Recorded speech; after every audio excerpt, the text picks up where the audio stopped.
بینمه تاجا سلم استادیمو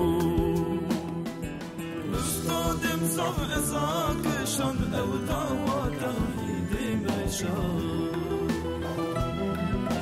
وی جانی وقت گلان آزک گلک دبر اسلامی شان. Üstad Bediüzzaman Said Nursi, Şark medreselerinin yetiştirdiği üstün ve büyük bir alimdir. Hakikaten Üstad Bediüzzaman iman hakikatlerinin açıklaması noktasında ve Kur'an-ı Kerim'in gerçeklerini, hakikatlerini açıklamada zamanımızın müceddididir. Yani biz onu müceddit olarak görüyoruz ve zaten Risale-i Nur'da da buna benzer açıklamalar mevcuttur ve gerçekten de yani zamana damgasını vuran büyük bir İslam alimidir. Özellikle Şark medreselerinin yetiştirdiği büyük bir İslam alimidir. Üstad Bediüzzaman imanın zirvesinde ve yine tevazuun zirvesinde olan bir zattır. Yani tevazuda gerçekten mütevazi bir insan ve iman noktasında da en yüksek mertebede, zamanımızda en yüksek mertebede olduğuna inandığımız bir zattır. Hani kendisi zaten söylüyor, iman yani hem nurdur hem kuvvettir. Hakiki imanı elde eden adam kainata meydan okuyabilir diye buyurmuş, söylemiş. Ve kendisi de tabiri caizse yani mücessem, canlı bir imandı, yürüyen bir imandı diyebiliriz. Çünkü bu iman hakikatlerini açıklama noktasında ve İslam'a sahiplenme, İslam'a sahip çıkma noktasında bütün dünyayı, bütün kainatı böyle kainata meydan okuyacak bir derecede iman hakikatlerini açıkça ve korkusuzca anlatmış ve bütün hayatı zaten sürgünlerde ve zindanlarda geçen bir zat.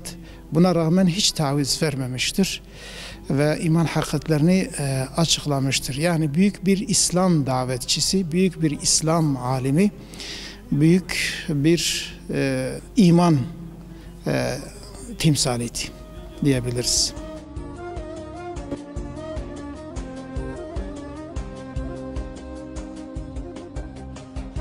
Bitlis'e baktığımız zaman gerçekten Bitlis'te çok muhterem zatlar dünyaya gelmiş.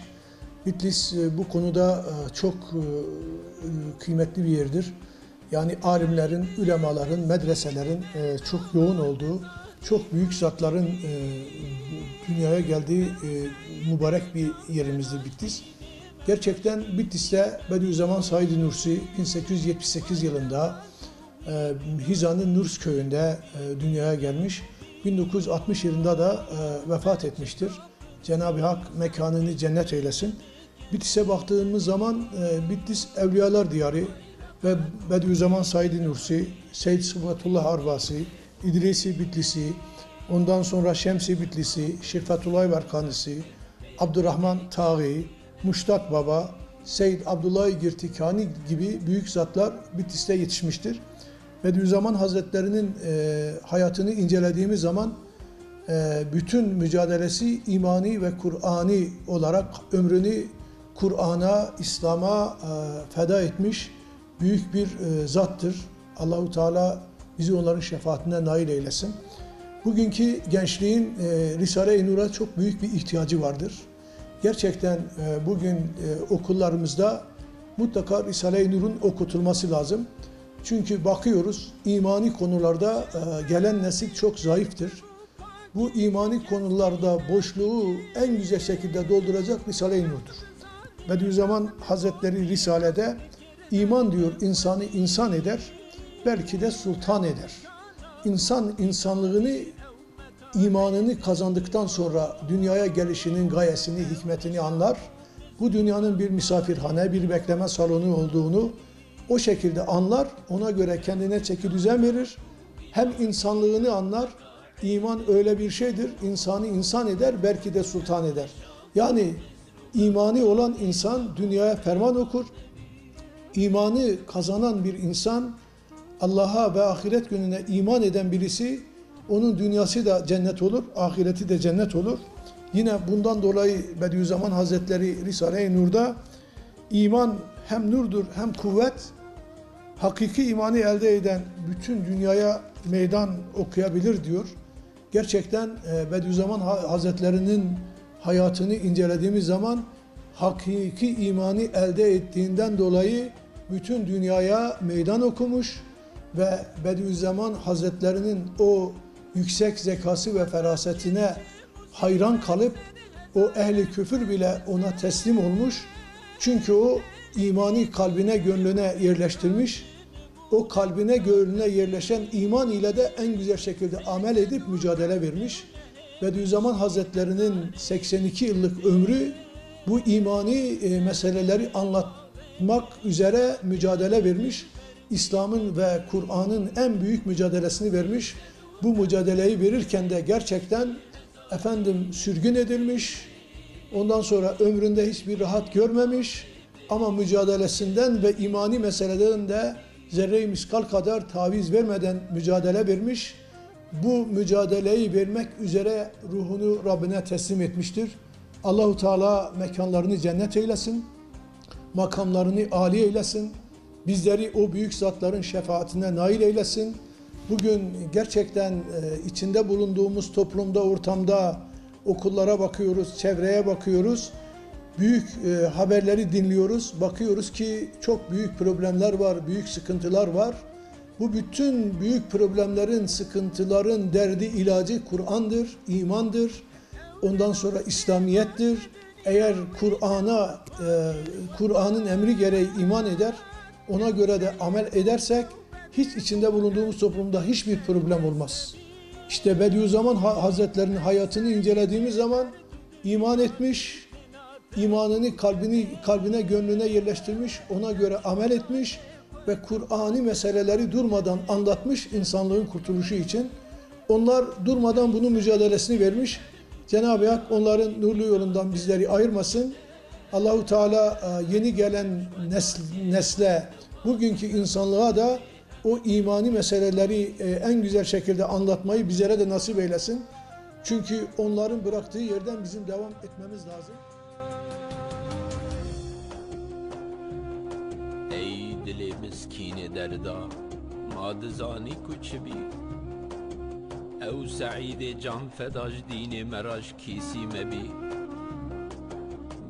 23 Mart 1960 yılında vefat eden Bediüzzaman Said Nursi, Osmanlı'nın son dönemlerinde ve Cumhuriyet'in ilk yıllarında yaşamış ve bu milletin önünü aydınlatan, İslam'la bağını bağlantısını muhafaza eden, vahyin aydınlığında hakikat pınarları olan Risale-i Nurları yazmış büyük bir dava adamıdır.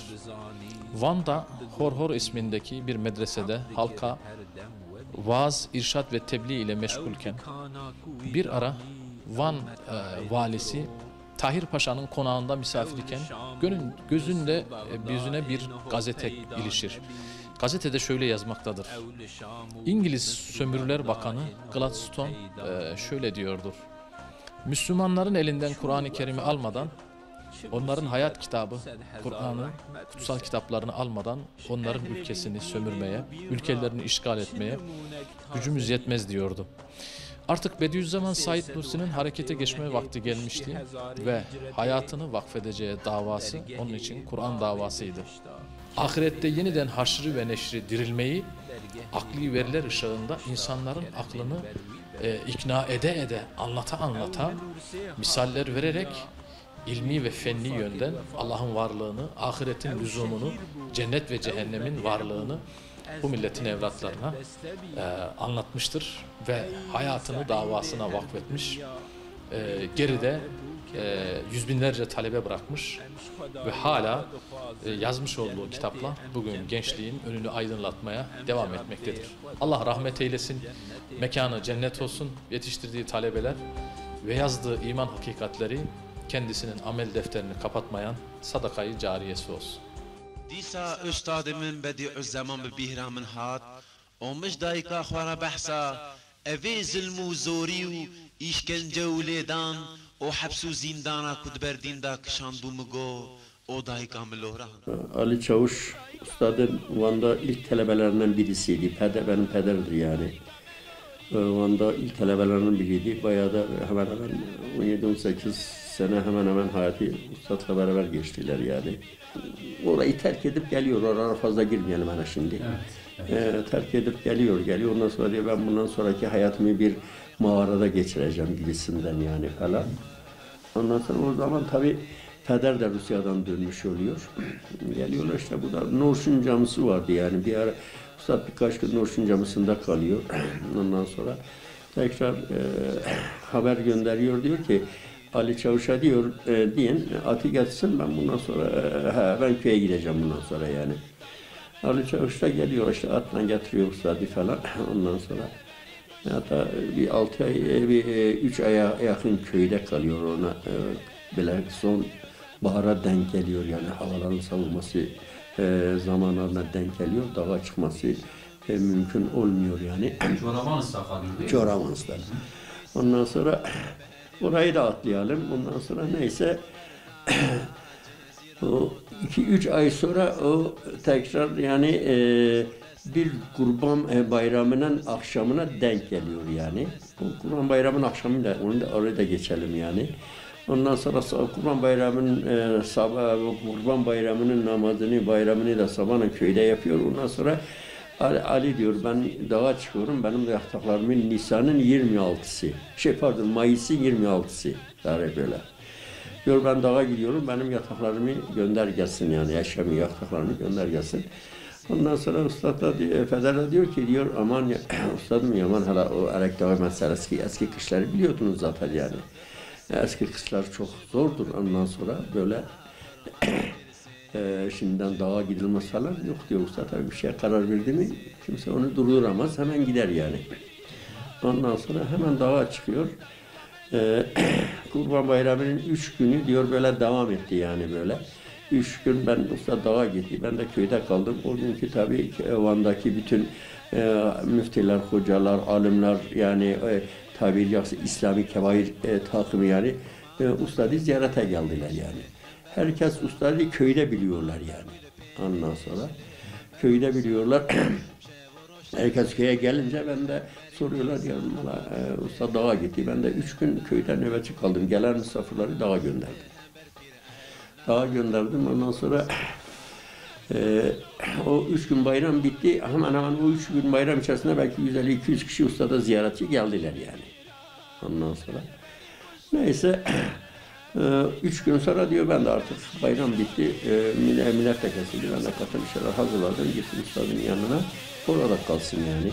Oraya kadar gidelim yani. Üstad o anda dağdadır. İşte Üstad ondan sonraki bütün oradaki kalan müddetini o dağda, o yerlerde Erek Dağı'yla o Zarnabat suyunu başında falan orada geçiriyor. Oralarda kalsınlar. Ondan sonra gelelim Üstad mesela menfi edip getiresi oraya diyorsunuz yani. Orada önemlidir hakikaten yani. Ondan sonra neyse diyor, Üstad tabii dağda kalınca o zaman işte malum o günkü iktidar yani malum böyle İslamiyet'e yani. Ondan sonra neyse artık Şeyh Enver Üstad'ın talebelerinden birisi de çok büyük bir zat. Şeyh Enver Efendi isminde birisi yani. Bu Sufi Baba var durmuş. Onun torunu, onun oğlu, onun torunu yani. Çok büyük bir zatmış ama. Onu Üstad'ı da çok severmiş. Üstad da onu çok severmiş. O da ama Üstad'ı da Van'dayken o tanımış yani.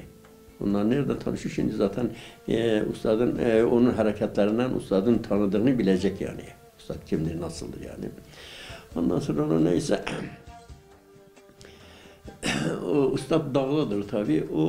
O iktidar zamanları artık Van karışıyor yani. Üstad böyle çoklarını vuruyorlar, öldürürler, kesiyorlar, atıyorlar, sürüyorlar. Yani çoklarını deyince kimi kesiyorlar? İslami yaşayanları. İslamiyet'i, hocaları, alimleri anladın mı? İslamiyetle ilgisi olanların çoğunu vuruyorlar. Ondan sonra sıra tabi o Şeyh Enver Efendi Van'da kalıyor. Üstad dağda kalıyor ama çok zamanını Üstad'la beraber dağda geçiriyor orada yani. Anladın? Bizim peder de tabii orada yanında.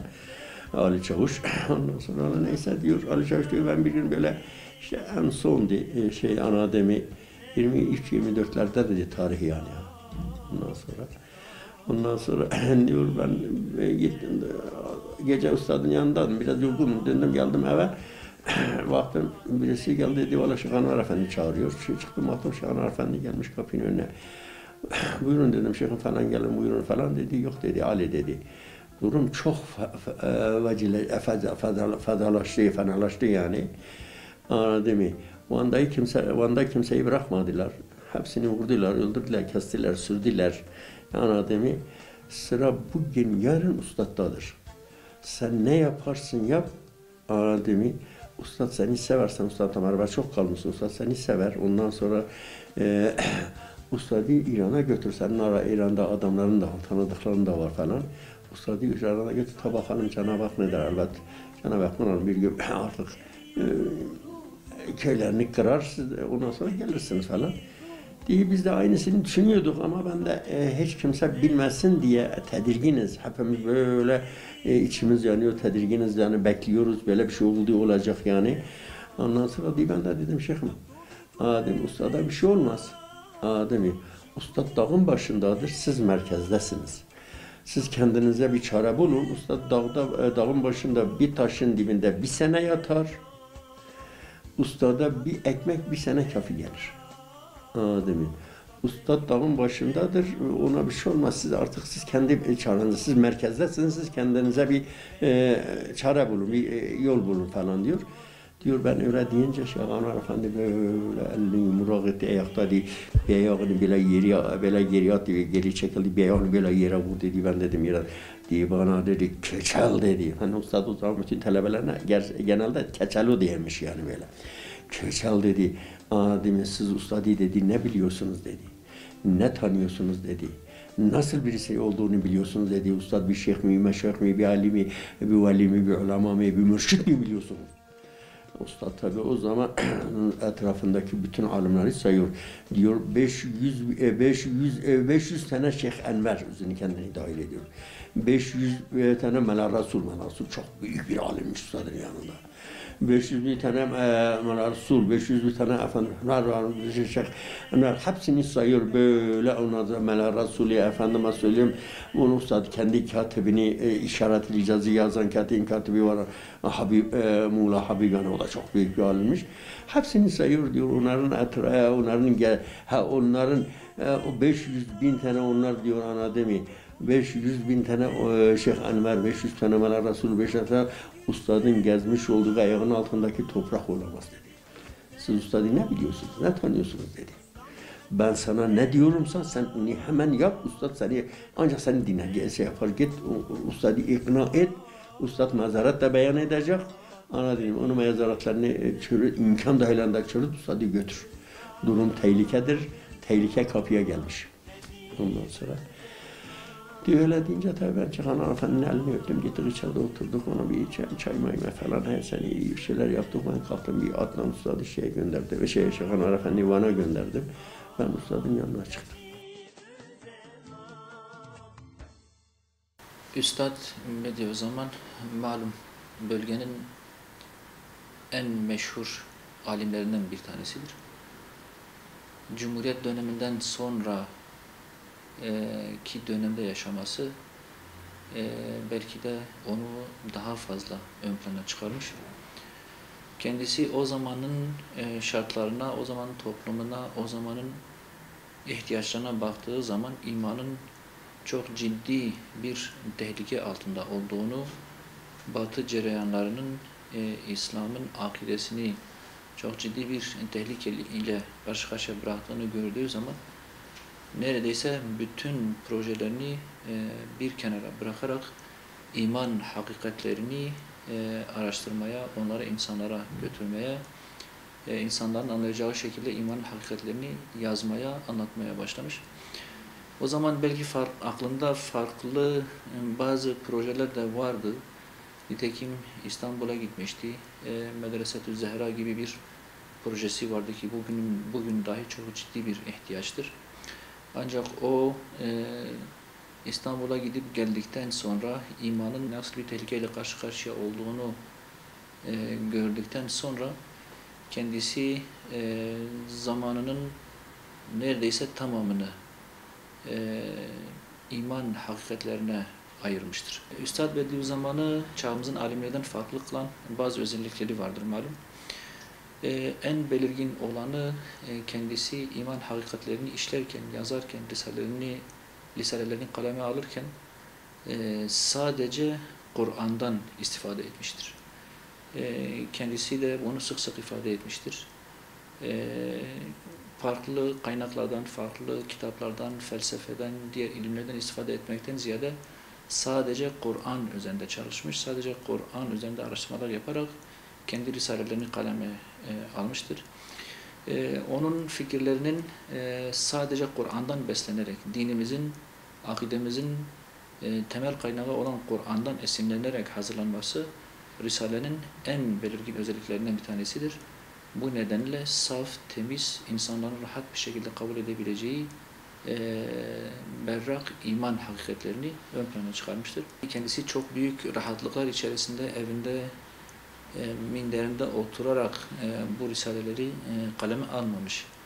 Toplumun içinde, toplumla birlikte, toplumun sıkıntılarını yaşayarak çoğunlukla hükümet tarafından gönderildiği sürgünlerde, mahpusta, cezaevlerinde risalelerini kaleme almıştır. Bu da elbette ki risalelere farklı bir anlam katmış. Yine kendisinin farklılıklarından bir tanesi, kendisinin bölgemizin yetiştirdiği alimlerden bir tanesi olmasıdır. Kendisi malum Said-i Kürdi olarak da tarif edilir, o şekilde de tanınır. Kürt coğrafyasında, Kürt aşiretlerinin içerisinde yetişerek büyümüş. Bu bölgenin medreselerinde, medrese kültüründe kendini yetiştirmiş ve bölge insanını çok iyi tanıdığı için de onların ruhuna çok iyi hitap edebilmiş, sorunlarını çok iyi idrak etmiş ve insanların imanını kurtarmaya büyük oranda muvaffak olmuştur. Üstad Bediüzzaman'ın kendisine, risalelerine, fikirlerine, onun neşrettiği iman hakikatlerine Müslümanların sahip çıkması lazımdır.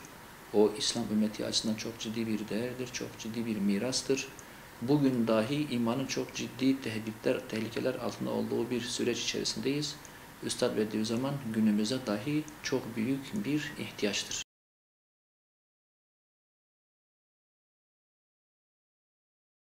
Burası Şanlıurfa şehir merkezinde bulunan İpek Palas Oteli. Üstad Bediüzzaman Said Nursi Hazretleri 23 Mart 1960 tarihinde İpek Palas Oteli'nin 27 nolu odasında vefat etti.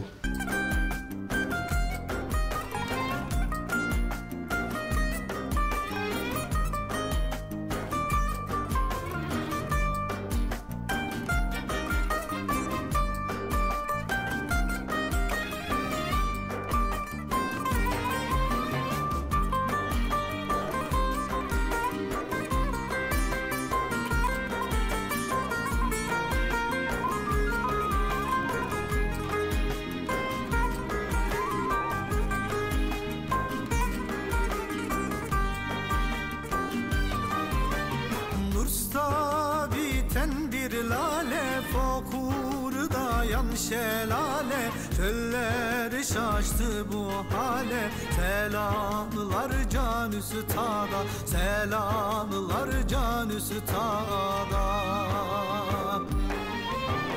Nursta biten bir lale, fokurda yan şelale, çölleri şaştı bu hale, selamlar can üstada, selamlar can üstada. O Kur'an'ın delalı, ayet hadis havalı, tümden Kur'an'ın malı, selamlar nur üstada, selamlar nur üstada.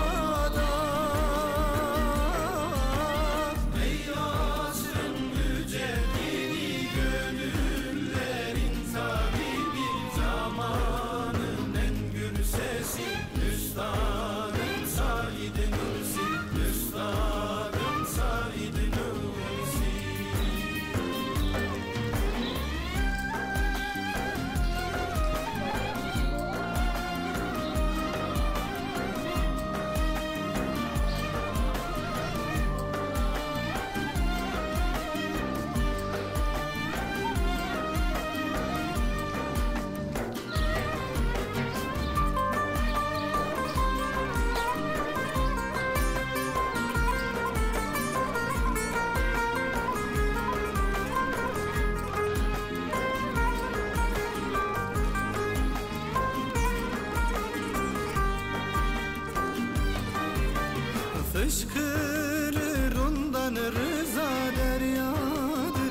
sıza sıza nure şan o yıldıza. Selamlar nur üstada, selamlar nur üstada.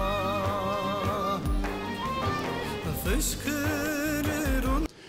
Hususen Üstad Hazretleri malum Bitlis'te doğmuştur. 23 Mart 1960 25 Ramazan gününe tekabül eden günde burada vefat etmiştir. Ruhunu Rahman'a teslim etmiştir. Tabi Üstad Hazretleri'nin ömrü uzun bir ömür. Böyle bir iki dakikalık anlatılabilecek bir hayat değildir. Onun hayatını ancak tarihsel hayat dediğimiz eserden okumak lazım. Abdülkadir Badili abinin yazmış olduğu ciltlerle dolu olan, belgelerle dolu olan hayatını okumak lazım. Ahmet Akgündüz hocamızın belgelerle ispat ettiği hayatını okumak lazım. Bediüzzaman rastgele bir insan değildir. Yani tarihte çok ender rastlanan bir insandır. Yani tarihçiler öyle diyorlar. Asrımızda yaşayan bir asr-ı saadet Müslümanı.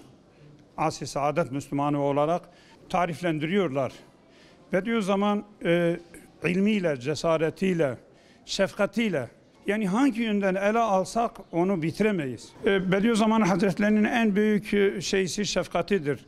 Yani Müslümanlara kendisi acımıştır. Hayata Üstad Hazretleri bir menfi harekete bulunmuş değildir. Üstad Hazretleri kendi talebelerine sürekli biz asayişin muhafızlarıyız. Asla ve asla asayişi ihlal edici bir harekete bulunmamış. Halbuki bu asırda en fazla zulme uğrayan insanlardan birisidir. Yani tarihte yani onun gibi zulme uğrayan bir insan çok ender. Yani İmam-ı Azam'dan sonra vesaire Bediüzzaman'ın uğramış olduğu 27 sefer yani zehirlendirilmesi, bu kadar acı çekmesi, bütün hayatı hapishanelerde geçirilmesi, buna rağmen Bediüzzaman Hazretleri asla ve asla asayişi ihlal edici bir harekete, menfi bir harekete bulunmuş değildir. Masumların canını yakmak istemiyorum diye bu şefkat cihetidir. Müslümanlara şefkat cihetidir. Üstad Hazretleri'nin ilmi kendi asrında, kendi döneminde, yani Osmanlı alimleri hep, bunlar İstanbul'da kendi bulunduğu yerde, Şekercihanı dediğimiz yerde, efendim burada her türlü soruya cevap verilir, kimse sual sorulmaz diye. Bu pek fazla yani cesaret edilecek bir hadise değildir. Üstad Hazretleri o dönemde ne yapmıştır? Orada her gelen insanlara cevap vermiştir. Dolayısıyla Risale-i Nur'un bütün cümleleri, bütün ifadeleri ya ayet ya Kur'an-ı Kerim'in bir tefsiridir, maalidir, tefsiridir. Kur'an-ı Kerim'e, sünnet-i seniyeye, ehl-i sünnet vel cemaatine ters düşecek hiçbir cümle yok. Bugüne kadar bulunmamış. Yeryüzünde 3500'den fazla mahkeme kararı olan bir davayı ben bilmiyorum yani. Yani rastlayamadık. Risale-i Nur davası 3500'den fazla davalarla hepsi beraatla neticelenmiştir. Dolayısıyla Risale-i Nur'da en ufak bir yanlış ehl-i sünnet vel cemaat görüşüne ters bir ifade bulunmuş değildir. Şimdi bazı insanlar hayatının ilk döneminde bakıyorsun ki bir takım şeyler söylüyor. Ondan sonra ne yapıyor? Orada çark ediyor. Haşa Üstad Hazretleri'nin yani 1910'da Şam Emevi Camii'nde vermiş olduğu Hutbe-i Şamiye'de, ondan sonra Doğu'da bizim bu aşiretleri ta Suruç'a kadar gelip münazarata, eski eserlerinde, Divan-ı Harbi Ürfi'de, yani ilk hayatındaki olan ifadelerle, cümlelerle son hayatına kadar, yani son nefesine kadar Üstad Hazretleri'nin ifadeleri aynıdır. Birçok alimlerle görüşmüş, konuşmuş. Fakat hiçbir kimsenin tesirinde kalmamış.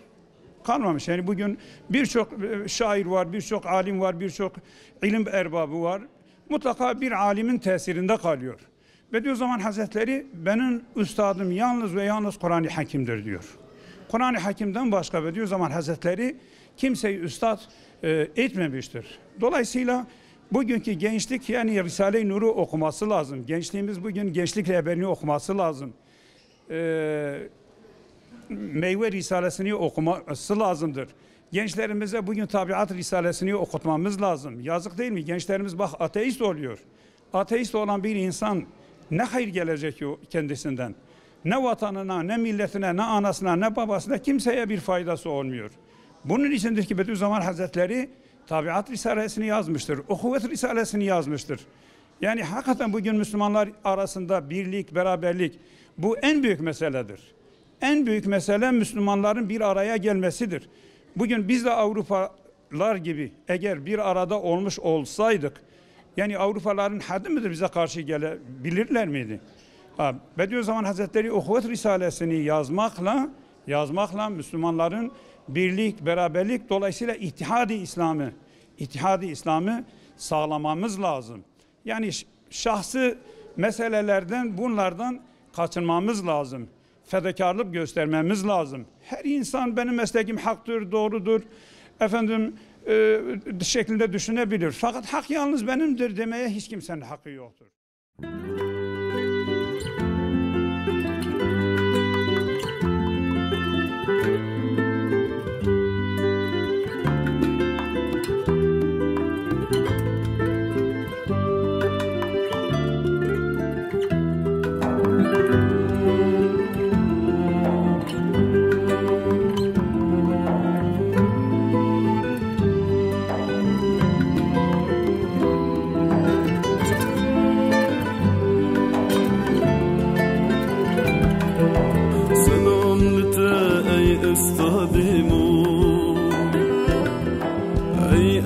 Sabri üstadım Tücalina çiçbirame Taca seleme üstadım Tücalina çiçbirame Taca seleme